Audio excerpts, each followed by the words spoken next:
Hello everyone and welcome back to our oil and gas well control podcast. I am Albin Paul, QHSE Consultant, Trainer and Auditor. I am very pleased to welcome to you another episode of our well control learning series. In our previous episode, we started discussing on one of the most important topic in drilling, well completion and workover operation, the causes of well kick. As we discussed, a well kick occurs when the pressure of the exposed formation becomes greater than the pressure being exerted by the fluid inside the wellbore. In simple terms, formation pressure becomes greater than the wellbore pressure and formation fluid begins to enter the well. There can be several reasons for this condition. Some common causes include not keeping the hole full, lost circulation, swabbing, underbalanced pressure, trapped fluid or pressure, and mechanical failures. In our last episode, we discussed the two important causes, not keeping the well full and a lost circulation. Today, we are going to continue with the next cause, swabbing. Explain this concept in simple and practical way. Once again, joined with our well control technical expert. Welcome back to the podcast. Thank you, Albin. It's a pleasure to be back. These are very important subjects because swabbing and underbalanced conditions can develop during routine operations, particularly during trips, completion and workover activities. And if they are not identified early, a relatively small influx can develop into a much more serious well control situation. Exactly. So let's begin with the first topic, swabbing. Let's start with a very simple question. What exactly is swabbing? Swabbing occurs when the upward movement of pipe or tubulars inside the well causes a temporary reduction in the pressure at the bottom of the well. If this reduction becomes large enough, the bottom hole pressure can fall below the formation pressure. When that happens, the well becomes underbalanced and formation fluids such as oil, gas or water can enter the wellbore. So, in simple language, pulling pipe out of the well too quickly can create a suction or piston-like effect that reduces bottom hole pressure. If the pressure reduction is sufficient, the formation may start flowing into the well. Can you explain that using a simple example for someone who is completely new to the well control? Certainly. Think about a syringe. When you pull the plunger upward, the pressure inside the syringe decreases and fluid can be drawn into it. A similar principle can occur inside a well. The pipe moving upward through the wellbore can behave somewhat like a piston. When the pipe is pulled upward, the fluid below the moving pipe may not be able to move freely enough to immediately occupy the space being created. This movement can create a temporary reduction in pressure below the pipe. That reduction is called swab pressure or the swabbing effect. Now imagine that the well is already operating close to the balance point between formation pressure and wellbore pressure. For example, suppose the formation pressure is 5,000 psi. Initially, the wellbore pressure may be approximately 5,100 psi, so we have a 100 psi pressure margin. Now imagine that the pipe is pulled upward quickly, and the swabbing effect reduces the bottom hole pressure by 150 psi.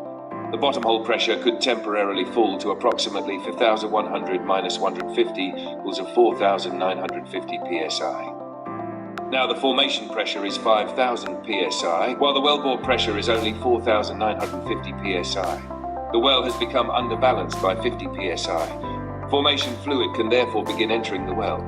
That is the basic mechanism of a swab-induced kick. So, once the formation fluid enters the well, does the situation remain the same? No.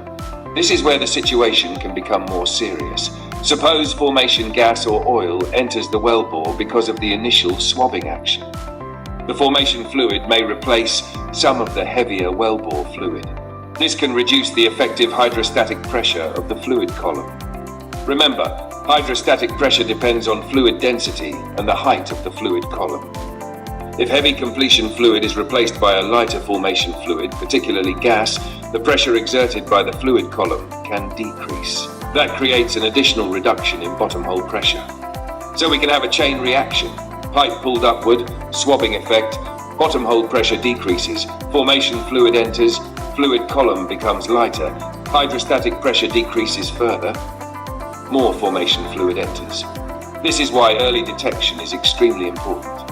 A small influx can potentially become a much larger influx if the condition is not recognized and controlled. What operational factors can make swabbing more likely? One of the most important factors is pulling the pipe too quickly. The faster the pipe moves upward, the greater the potential for the piston or swabbing effect. Think about moving a piston quickly through a cylinder. The faster you move it, the more significant the pressure effect can become. The same basic concept applies downhole. Therefore, during trips, the pulling speed must be controlled according to the well conditions, equipment, fluid properties, and approved well control procedures. Another important factor is the condition of the wellbore fluid. For example, high viscosity and high gel strength can increase the likelihood of swabbing. Why? Because the fluid does not move as easily around the pipe. Imagine trying to move a solid object through water compared with very thick syrup. The thick fluid offers greater resistance to movement. If the completion or workover fluid has unsuitable rheological properties, pipe movement can produce a stronger swabbing effect. Therefore, fluid properties are not just a mud or fluid quality issue. They are also directly relevant to well control. Another important consideration is the size and geometry of the equipment being pulled. Large outside diameter tools can increase the piston effect. Examples include packers, scrapers, fishing tools, large diameter completion tools, and other downhole equipment. Imagine pulling a large piston through a cylinder. The closer the fit between the piston and the cylinder, the greater the displacement effect. The same concept can apply when a large diameter tool is pulled through a wellbore. Therefore, the crew should recognize when a particular BHA or completion assembly has a greater potential for swabbing. Can you give us a practical example from workover operation? Certainly. Imagine a workover crew is pulling tubing out of a well. The tubing is being pulled faster than the planned trip speed. The well appears stable at the surface. However, because of the rapid pipe movement, swabbing occurs downhole. The bottom hole pressure drops below formation pressure. A small amount of formation fluid enters the well. Initially, the crew may not see an obvious surface indication, but when the crew monitors the volume required to fill the well, they notice something unusual. Suppose the crew removes 3 barrels of steel displacement from the well. Normally, approximately 3 barrels of fluid should be required to replace the volume removed, depending on the actual displacement and well configuration. But instead, only 2 barrels of fluid are required to fill the hole. That means there is a difference of approximately 1 barrel. That missing volume can indicate that approximately 1 barrel of formation fluid has entered the well. This is why trip monitoring is so important. The well may not immediately look like it is kicking, but the hole fill volume can provide an early warning. Statistics and operational experience have shown that many well kicks occur during trips. Why? Because the physical conditions in the well are changing. The pipe is moving. The volume of steel inside the well is changing. The fluid level and fluid displacement are changing, and the movement of pipe can create surge or swab pressures. Therefore, a trip should never be considered simply as pull the pipe out and put it back in. It is actually a well control operation that requires continuous monitoring.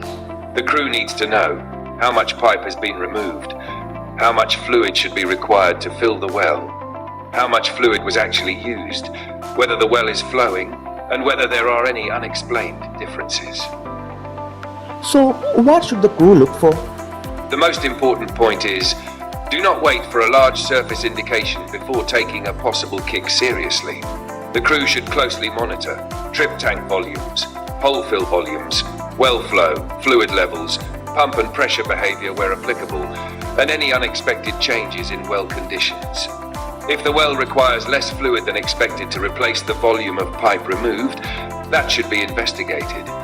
Similarly, if the well continues to flow when it should be static, that is an important warning sign. The exact response must follow the approved well control procedure for that operation. The key lesson is, early detection means a smaller influx can potentially be controlled before it develops into a larger well control event. That gives us a very clear picture of swabbing. Thank you very much for that clear and practical explanation. I think one of the most important lessons from today's episode is that a well kick does not necessarily begin with a dramatic event at the surface. It can begin with something that appears very routine. For example, a pulling pipe too quickly, a change in fluid density, unexpected formation pressure, downward fluid entry, or an unexplained difference in the hole fill volume. These small indicators can be extremely important. As we discussed today, swabbing can reduce bottom hole pressure during the pipe movement. Once the formation pressure exceeds the bore pressure, formation fluid can enter the well. And that's why effective well control depends heavily on early detection, continuous monitoring, correct fluid properties, proper trip practice, and followed by approved well control procedure. For beginners, I encourage you to remember one simple relation. If formation pressure becomes greater than wellbore pressure, the well has potential to flow. Understanding that pressure relationship is a foundation for understanding the well control. In our previous episode, we discussed not keeping the hole full and low circulation. Today we covered swabbing. In the next part, we will continue with the unbalanced pressure. If you found this discussion useful, please like the video, subscribe to the channel, and share it with your colleagues and friends working in drilling, completion, workover, production, and well intervention operation. I am Albin Paul, QHSE Consultant, Trainer, and Auditor, and thanks for joining us. Until next episode, stay safe, stay alert, and remember, good well control starts with understanding the pressure. Thank you for watching.